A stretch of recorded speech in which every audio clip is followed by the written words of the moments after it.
अपने चेहरे से चश्मा हटाकर आसपास देखने लगा। अनिल और गीता अब तक खामोश ही खड़े थे। माँ साहब छोड़िए इन सारी बातों को, आज इतना खुशी का दिन है और अब कहाँ इन फालतू लोगों, मेरा मतलब है अब फालतू की बातों में पड़ रही। आप मेरे साथ आइए, मैं कार लेकर आया हूँ, मैंने शनाया को भी नीचे बुला लिया है। ये बात सुनते ही गायत्री देवी गुस्से में बाहर जाने लगी, लेकिन तभी उसने मुड़कर अवनी के कंधे पर हाथ रख दिया।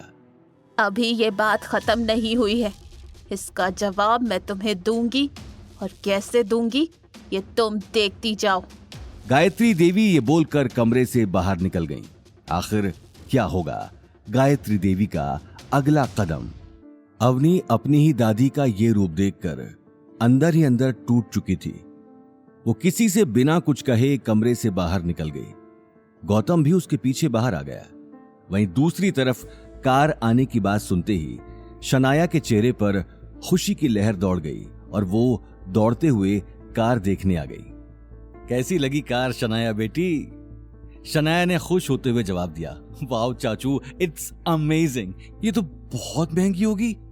इस बात का जवाब देने से पहले ही करणवीर अवनी और गौतम को आते हुए देखने लगा। उन्हें देखते ही उसने अपनी छाती चौड़ी कर ली।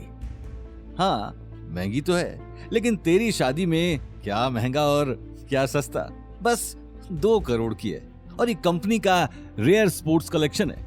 तेरे इस चाचा ने खास तुझे देने के लिए बुक की थी। 2 करोड़ सुनते ही सभी के मुंह खुले के खुले रह गए। शनाया भी कार को घूम घूम कर देखने लगी। उसके सामने चमचमाती ब्लैक रंग की कार खड़ी थी, जो उसने पहले कभी जोधपुर की सड़कों पर चलते हुए नहीं देखी थी। शनाया खुशी से फूली नहीं समा रही थी, लेकिन वहीं दूसरी तरफ गौतम 2 करोड़ सुनकर सोच में पड़ गया। हालांकि करणवीर के पास पैसा तो था, लेकिन 2 करोड़ कार में खर्च कर देना, ये बात उसके गले से नहीं उतर रही थी। ये तो सच में रेयर कलेक्शन है। ऐसी तो इंडिया में 3 ही कार है, जिसमें से एक तो डैड ने 5 साल पहले मुझे गिफ्ट की थी।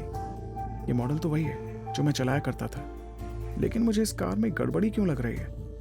इसका पीछे का हिस्सा बिल्कुल अलग है, आगे का हिस्सा बिल्कुल अलग, और कई सारे पार्ट्स इस कार से मैच भी नहीं हो रहे। ऐसा क्यों लग रहा है जैसे ये असेंबल्ड कार है। ये बात दिमाग में आते ही गौतम आगे आकर कार को हाथ लगाने लगा, लेकिन तभी उसे पीछे से करणवीर की गुस्से भरी आवाज सुनाई दी। रुको, अपना मनहूस हाथ कार में लगाने की हिम्मत भी मत करना। तुम्हारी औकात नहीं है कि तुम 2 करोड़ की कार को हाथ भी लगाओ। शनाया भी गुस्से में बोली, हाँ चाचू ने बिल्कुल ठीक कहा, आइंदा कार के आसपास भी मंडराते हुए दिखे तो मुझसे बुरा कोई नहीं होगा।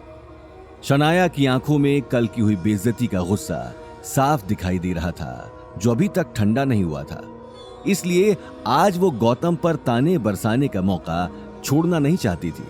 वहीं गौतम भी अब पीछे हटने वाला नहीं था।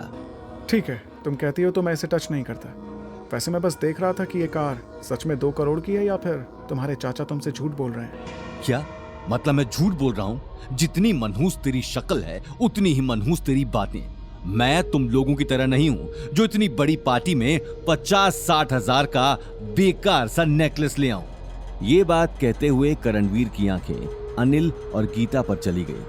करणवीर अपने भाई अनिल को फूटी आंख पसंद नहीं था, इसलिए अनिल को जलील करने का वो कोई मौका नहीं छोड़ता था। और अब तो अवनी की शादी के बाद उसे गौतम नाम का हथियार मिल चुका था। गौतम, तुम चुप नहीं बैठोगे क्या? तुमने क्या सोच रखा है कि हमेशा हमें बेइज्जती करवाना है? मॉम, मैं झूठ नहीं बोल रहा। ये कार 2 करोड़ की हो ही नहीं सकती, क्योंकि इस कार के बहुत सारे पार्ट्स नकली हैं। ये रेयर कलेक्शन है, तो फिर मार्केट में इतनी जल्दी इसके पार्ट्स कैसे आ सकते हैं? आप खुद देख लीजिए, इसकी प्राइस 20 लाख से ज्यादा नहीं है। ये बात सुनते ही करणवीर गुस्से में आगे आ गया और गौतम की आंखों में आंखें डालकर देखने लगा। वहीं गायत्री देवी अब तक खामोश खड़ी थी। एक के बाद एक इतनी सारी बातें होने के बाद उनके अंदर गुस्से का लावा बन चुका था, जो अब किसी भी वक्त फटने वाला था। तुम लोगों की औकात सिर्फ बातें बनाने की है।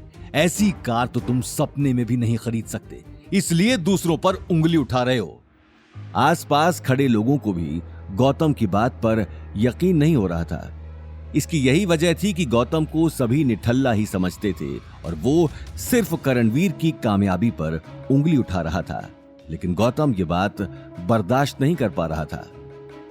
मुझसे उलझने की कोशिश मत करना बच्चे, मैं तुम्हें कहां भेजूंगा ये तुम सोच भी नहीं सकते। आगे की कहानी जानने के लिए देखिए अगला एपिसोड सिर्फ पॉकेट एफएम के यूट्यूब चैनल पर और रॉयल वारिस के सारे एपिसोड्स को सुनने के लिए डिस्क्रिप्शन में दी लिंक से डाउनलोड करें पॉकेट एफएम ऐप।